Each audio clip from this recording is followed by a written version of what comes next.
What's up and welcome back, treyreactstoo family, as I'm bringing y'all a video today to discuss about the Jake Paul versus Tommy Fury fight that happened just this past weekend.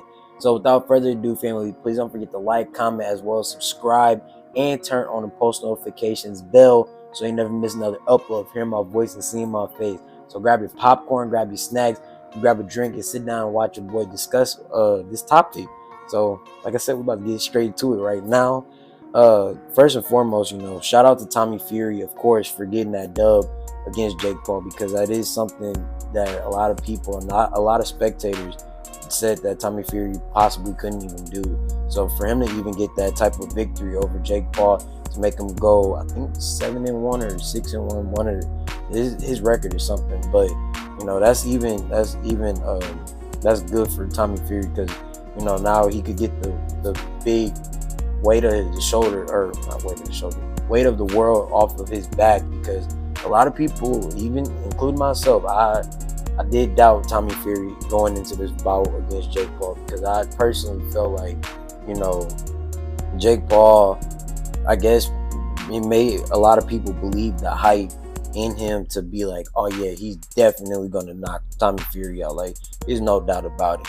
But for Tommy Fury to just come in there as poised and as calm as he did, I mean, he did get knocked down and he had a few slip-ups and did gas out in some rounds, but just for an all-around really clinic that he put on against Jake Paul was really just out of this world. But that just shows you, from people who are like actual boxers and people who just do it just to do it, basically.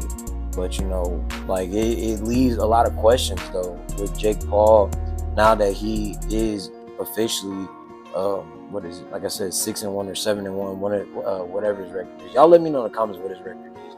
But it does leave a big question about who he should face next, or even if he should rematch against Tommy Fury, because during the rematch, or not rematch, during the fight and the lead up to the fight and stuff like that, Jake Paul was talking heavy against Tommy Fury, saying he couldn't do this, saying he couldn't beat Jake, and Jake is gonna knock him out within 4 rounds, and things of that nature. But of course, things didn't go as planned for him.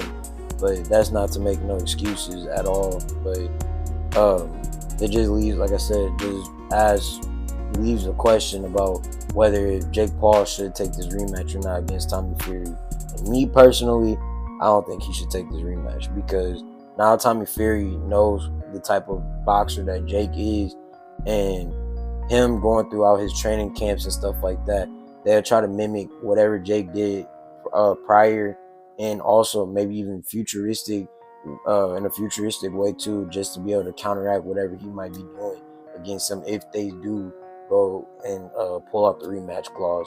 Which, like I said, I hope they don't, because I really do want to see KSI versus Jake Paul. But I'm about to get to that in a minute, so y'all stay tuned for that, because I got some important things to say about that. But another thing that leaves a question on, because I don't know if y'all remember this, but Jake Paul did call out Hasim Rahman Jr.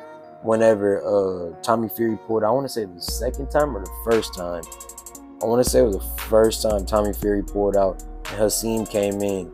And Hasim was like, what, 220, 230 when he fought Morrison, and he had to come all the way down to like 210, 205, something like that. But Jake Paul wouldn't let him get that leeway to get to 205, because I personally feel like Jake Paul was scared of Hasim. But that's neither here nor there. I ain't trying to start no beef, but me personally, the way Hasim even looked against Greg Hardy, and Greg Hardy on Misfits, I want to say 003 against him, I want to say it went 3 rounds before Hasim got knocked out by Greg Hardy. But Greg Hardy also came into that boxing bout, I want to say he was like 240, 250, like he was heavy. So even for Hasim to be at the weight that he was at, I guess I want to say like 220, 210, 220, around that range, to even fight somebody that was like 20 to 30 pounds heavier than him and go pretty much a far distance in that fight, that's something to not scoff at. I'm telling y'all that right now. But another boxer that a lot of people keep bringing up, which is like Gib and Deji, seeing if Jake Paul should rematch one of those two. and see where he fare off against them. Personally, I feel like Jake Paul could knock both of them out still. Like, they're not on his level as of yet. I mean, Deji, I don't know, because he did beat, he beat Fuzi too, but then, you know, he fought against Mayweather in an exhibition, but still, granted, he did give Mayweather that black eye, so shout out to Deji for that. But, you know, I still don't see him even coming close to Jake Paul. And even the same way with Gabe haven't fought somebody since Austin McBroom, and I was back like a year and a half, 2 years ago. Unless he's fighting this coming up Misfits card, or I think Happy Punch Promotions got a card. I don't know yet, but I gotta just see what's trending on Twitter right now through the grapevine, because there's a lot of talks and stuff that be going through Twitter, especially YouTube boxing. That's big time trending on Twitter. So y'all definitely go tap in with that. But who else is a good fighter? Ooh, I remember people even talking about like Vidal Riley. Shout out to Vidal Riley. No. I'm sorry. I do not see Jake Paul beating Vidal Riley. Vidal Riley would knock Jake Paul out within like 2 rounds. Not even. I won't even give Jake Paul like 30 seconds with Vidal Riley. Vidal Riley, that man is something different. Like, that man is an animal. Because what was it? His last bout? I forgot the guy's name. I remember watching on his channel and stuff like that. Vidal knocked dude out, or not knocked him out, but he gave him a TK, or he got a TKO decision, because dude just couldn't see out of his eye, because it was like just gushing out blood the whole time. So definitely Vidal Riley's out of the question.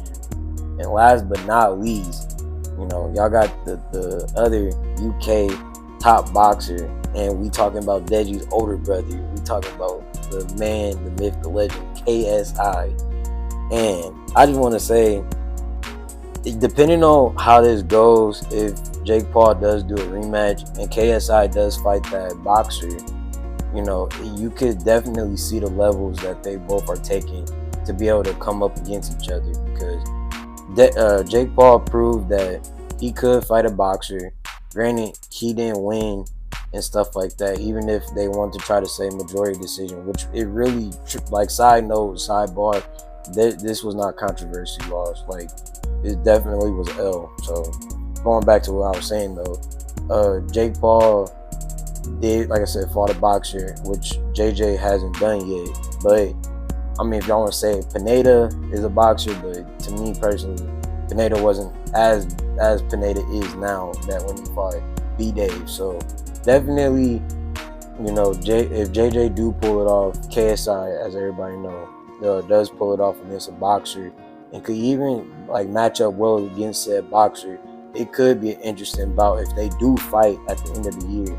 So I'm very much looking forward to JJ versus KSI.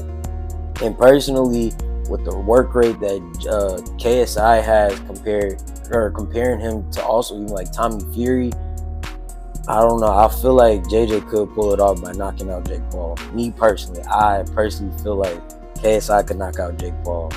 But if anything goes, and if they do like sanction it somewhere, and if they can't, I want to say do 8 rounds.